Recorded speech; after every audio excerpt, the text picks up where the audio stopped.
Olá pessoal, tudo bem?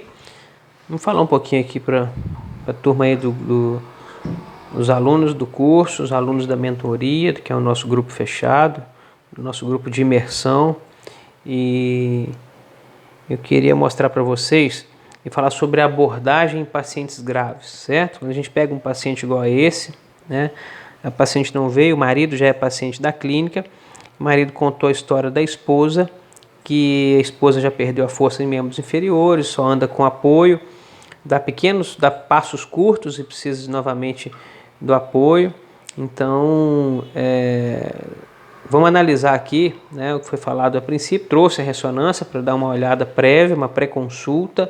Ele já me falou das condições da paciente, não é uma paciente obesa, paciente com 50 e poucos quilos, baixa estatura, uma paciente que de alguns meses para cá vem se agravando os sintomas radiculares, com perda de força muscular e já com incapacidade aí funcional grave. Quando a gente examina a paciente não foi muito bem orientada, não conhecem bem, o nível de instrução limitado assim, para entender coisas mais técnicas, mas a gente pode explicar na linguagem do paciente para que a gente, caso o paciente feche um tratamento com a gente seja bem claro e contenha as expectativas da paciente. A gente pode perceber alterações degenerativas graves, né, com discopatias em L5-S1, nós temos componentes facetários posteriores aqui, hipertrofias talvez facetárias, né, e nós temos aqui em L3 e L4 um processo degenerativo, mais uma discopatia, uma hérnia de disco muito grave, né, platô tibial praticamente destruído aí com uma artrose gerando osteófitos marginais ali, gravíssimos com sintoma de compressão grave, né, gerando essa deficiência funcional que é não conseguindo mais andar. Aqui se a gente for olhar os forames, né, nós temos vários forames aqui que estão obstruídos totalmente ou parcialmente. Então, a paciente que ela tem sim uma imagem, a imagem radiológica da paciente, nós temos aqui o efeito ampulheta com componentes posteriores hipertróficos, pode ser aqui uma síndrome facetária, ou pode ser hipertrofia do ligamento amarelo, aliado a uma protusão à hérnia discal. Então, esse paciente é um paciente com espondilodiscoartrose, né? Ou seja, a gente tem componentes ali, tanto de artrose quanto discais, gerando uma compressão, uma síndrome compressiva, um conflito radicular grave ali que pode ser entre L3, L4 e L5-S1. Olha, L5-S1 nós temos nesse ângulo aqui, nós temos vendo aqui uma impactação grande com componentes neurológicos importantes e temos uma artrose severa gerando o efeito ampulheta aqui na altura de L3 e L4. Então, abordagem desse paciente, orientar esse paciente, fazer ele entender que é um quadro, ele já sabe disso pela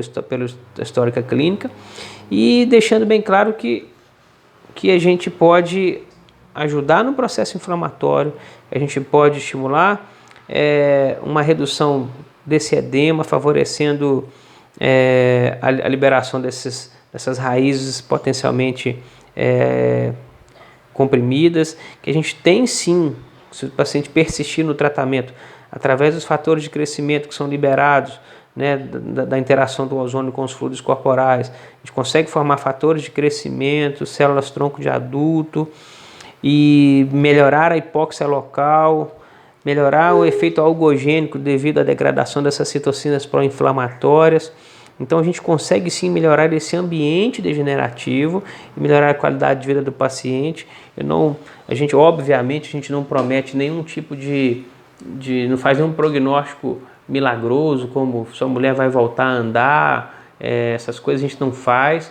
A abordagem aqui é simplesmente falar que nós temos uma ferramenta que ela tem uma ação antioxidante, ela tem uma ação anti-inflamatória ou na modulação do processo inflamatório, ela leva mais oxigênio para a região, degrada essas enzimas que são degradadoras de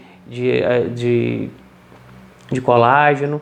Então a gente tem um ambiente inflamatório altamente modificado quando a gente usa a ozonoterapia paravertebral.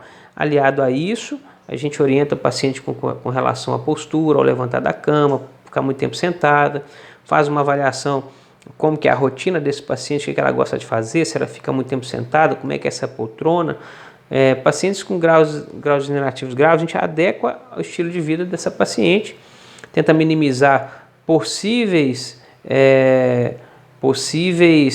situações que podem piorar esse quadro clínico. Então, orientação mais ozônio funciona muito bem, tá bom? E eu particularmente na clínica, a gente faz programas terapêuticos de 20 procedimentos em casos mais graves iguais a esse.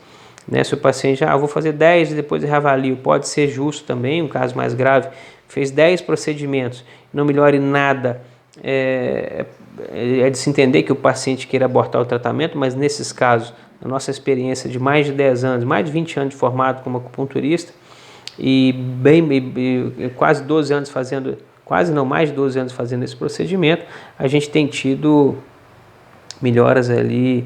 É impossível que a gente não melhore alguma coisa nesse paciente, porque não é um trauma, não é uma lesão medular, e sim uma compressão, a síndrome compressiva, tanto de origem osteogênica quanto de origem discogênica. Ali nós temos componentes facetários, componentes discais, componentes ósseos, fazendo essa compressão radicular e gerando já a perda de força. Então, a abordagem é essa, não promete resultado, prometa fazer um trabalho melhor, da melhor maneira possível, oriente melhor esse paciente e aí colha os resultados e sem prometer grandes coisas, sem fazer prognósticos aí milagrosos, te garanto que o paciente a gente vai ficar surpreso e é isso aí, é assim como a gente faz aqui, tá bom?